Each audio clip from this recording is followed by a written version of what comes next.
నమస్తే. డాక్టర్ సుధీర్ శర్మ గారితో మనం చేసే ప్రతి కార్యక్రమం మంచి స్పందన రావటంతో మరిన్ని కార్యక్రమాలు చేయాలన్న సదుద్దేశంతో మరో మంచి టాపిక్‌తో మీ ముందుకొచ్చాను. ఇక గురువుగారి గురించి ప్రత్యేకించి చెప్పాల్సిన అవసరం లేదు.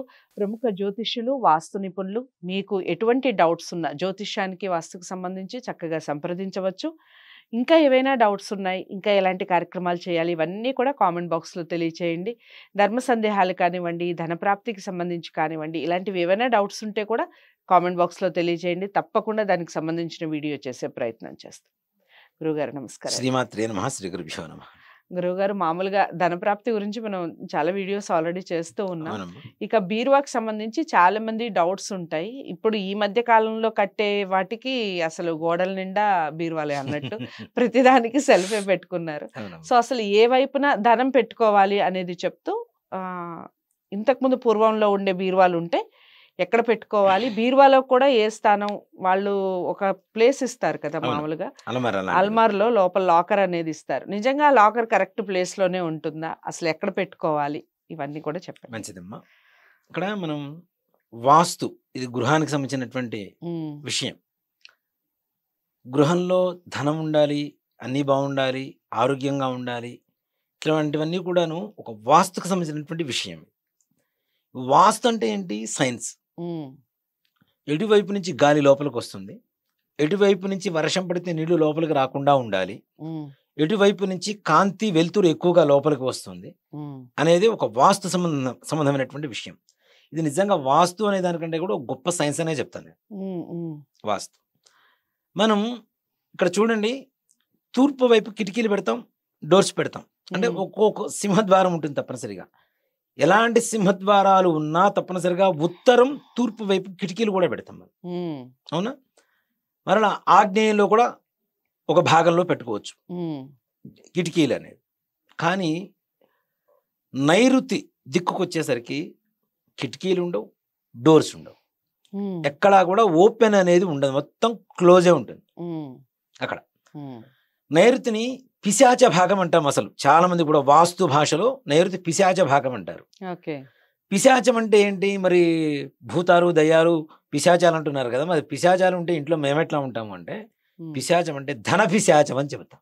ఉమ్హు, అంటే లక్ష్మీ స్థానం ఓకే. నైరుతి అనేది. ఉమ్, ఉమ్, అక్కడ బరువు ఎక్కువ ఉండాలి, బరువు ఎక్కువ ఉండాలి, బీరువానే పెట్టాలి, ఇంతరాలు పెట్టాలి, అంతరాలు పెట్టాలి. బరువు అంటే నిజంగా ఒక మాట చెప్పాలంటే, వాడుక భాష చాలా వరకు జనాలకి తెలియడం అనేది తగ్గిపోయిందమ్మా. మన ఓకే. తెలుగు ఒక ఎలా చెప్పాలి మీకు అంటే, ఒక విలేజ్ లాంగ్వేజ్ ఏదైతే ఉంటుందో, విలేజ్ ఉమ్, కానివ్వండి, పూర్వీకులు మాట్లాడేటువంటి మాటలు కానివ్వండి, ఇందాక మనం చెప్పుకున్నాం నీ ఉమ్, దుంపదెగ అనేటువంటి దానికి మనకు అర్థం అవును తెలియకుండా అవును మనం ఏదో ఫీల్ అవుతుంటాం. అవును. అట్లానే బరువు అంటే, ఉమ్, బరువు అంటే ఏంటి? డబ్బునే బరువు అంటారు ఉమ్, పూర్వకాలంలో. ఉమ్, బరువు పెట్టావా, బరువు పెట్టావా అని అడుగుతుంటారు చాలా మంది. ఉమ్, బరువు ఉమ్, అంటే ధనం. ఉమ్, అక్కడ బీరువా పెట్టాలా, అలమార పెట్టాలా అనేది ఇహ మన నిర్ణయాన్ని బట్టి ఉంటుంది. ఉమ్, నిజంగానే పాత బీరువాలు ఏవైతే ఉంటాయో అవన్నీ కూడా నైరుతి దిక్కులో పెట్టడం అనేది ఉత్తమం. ఉమ్, ఇక్కడ ఏంటి? నైరుతి వైపు ఎక్కడ కిటికీలు ఉండవు, డోర్స్ ఉండవు. ఎందుకు అంటే, లక్ష్మీదేవిని బయటికి పంపించడం ఎవరికి ఇష్టం ఉంటుంది చెప్పండి? అవును. అవునా? చిన్న ఒక రూపాయి కూడా బయటికి వెళ్ళకూడదు అనేది మొత్తం ఆ క్లోజ్, ఆ భాగం వరకు మొత్తం క్లోజ్ అయి ఉంటుంది ఉమ్, నైరుతి భాగం మొత్తం. అంతేకాకుండా నైరుతి నుంచి వచ్చేటువంటి గాలి ఏదైతే ఉంటుందో, ఉమ్, ఆగ్నేయం, నైరుతి, ఈ రెండు మూల నుంచి వచ్చేటువంటి గాలి ఏదైతే ఉంటుందో, ఇంటి యజమాని పడుకునేటువంటి రూమ్ కూడా నైరుతిలోనే ఉంటుంది. ఇంటికి మాస్టర్ బెడ్రూమ్ అనేది ఉమ్, నైరుతిలోనే ఉంటుంది. ఉమ్, ఆ గాలి పీల్చడం ద్వారా వీళ్ళకి ఆరోగ్య సమస్యలు పెరిగిపోతాయి ఉమ్, అనేటువంటిది ఒక మూలమైనటువంటి విషయం, ఓకే. సైన్స్ అది. కాబట్టి మరి ఇక్కడ అన్ని భాగాలు మూసేస్తే మళ్ళీ కరెక్ట్ కాదు కదా. అందుకని చెప్పి కనీసం నైరుతి భాగం మాత్రం తప్పనిసరిగా ఏ రకమైనటువంటి క్రిమికీటకాలు కానివ్వండి, గాలి కానివ్వండి లోపలికి రానివ్వకుండా, కనీసం మీరు వెంటిలేటర్ కూడా నైరుతిలో ఎక్కడ చూడం. ఉమ్, ఉమ్, తప్పనిసరిగా వాస్తు ప్రకారం వెళ్తే పైన వెంటిలేటర్ పెడతారు కదా, వెంటిలేటర్ కూడా ఎక్కడా కూడా నైరుతి భాగంలో ఎవ్వరూ పెట్టరు.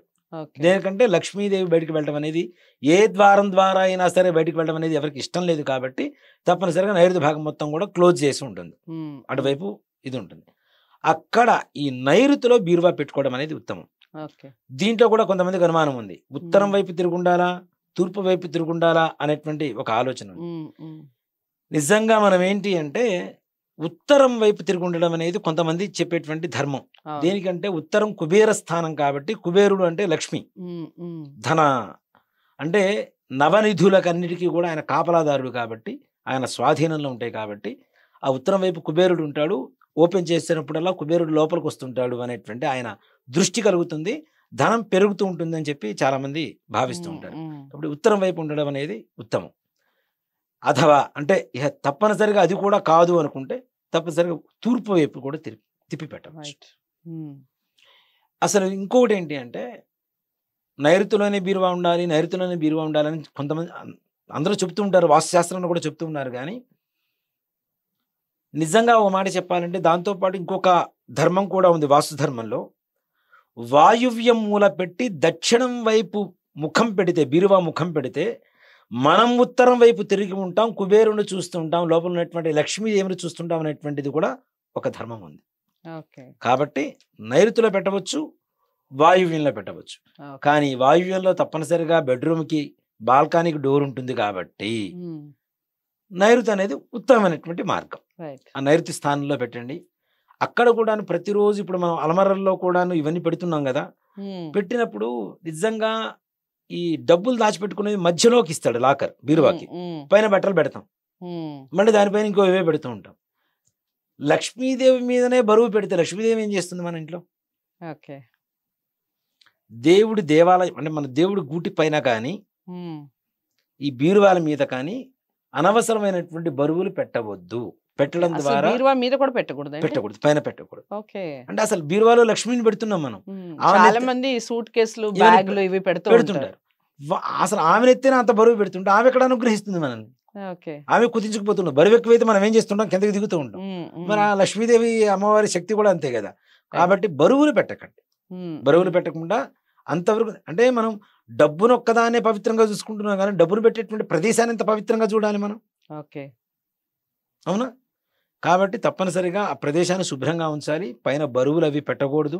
కొంతమంది స్టోన్స్ అవి పెట్టి దాని మీద వాటి మీద సూట్ కేసులు పెడుతుంటారు, ఏవో పాత ఫోటోలు ఇవన్నీ కూడా పెడుతూ ఉంటారు. అవును. ఇలా పెట్టడం వల్ల కూడా అలక్ష్మి కలిగేటువంటి అంటే దార్జ్యం కలిగేటువంటి అవకాశాలు ఎక్కువ ఉన్నాయి. కాబట్టి ఉమ్, అలాంటివి చేయకుండా లక్ష్మీదేవిని శుభప్రదంగా, శుభ్రంగా, చక్కగా పవిత్రమైనటువంటి భావనతో నైరుతిలో ఆ విధంగా పెట్టుకోగలిగితే ఇంట్లో లక్ష్మీదేవి అనుగ్రహం పరిపూర్ణంగా కలుగుతుంది.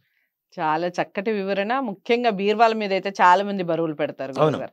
ఇక ఈ వీడియో చూసిన తర్వాత ఖచ్చితంగా అందరు తీసేస్తారనే నేను అనుకుంటున్నాను. ధన్యవాదాలు. శుభం భయాత్ శ్రీరామ్.